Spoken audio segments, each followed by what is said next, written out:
zany de tsy haiko na mbola le formule hatram'izay ihany mbola iverina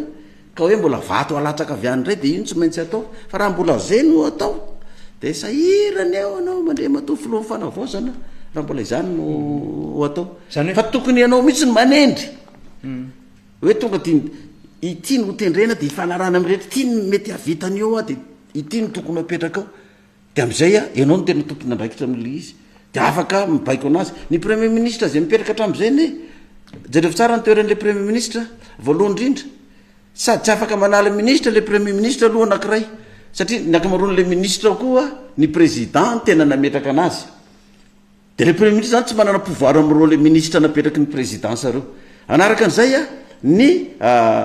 président ko tsy manana fahefana anala an'le premier ministre fa zay nametraka azy tsy maintsy manala azy eo fa zao raha ianao no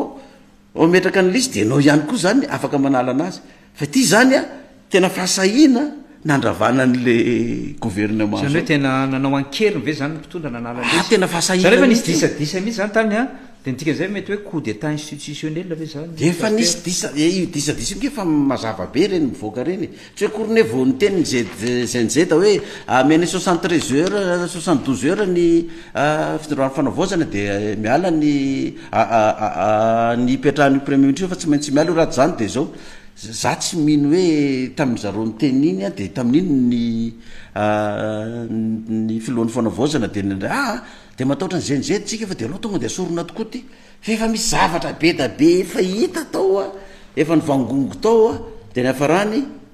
tonga de nandray fanapa-kevitra ny fitondrana hoe tonga de alora nga de zay afarany any afarany a raha vany ty gouvernement ty de mialo fa efa tena tonga hoe mipaiky amy plafond-ny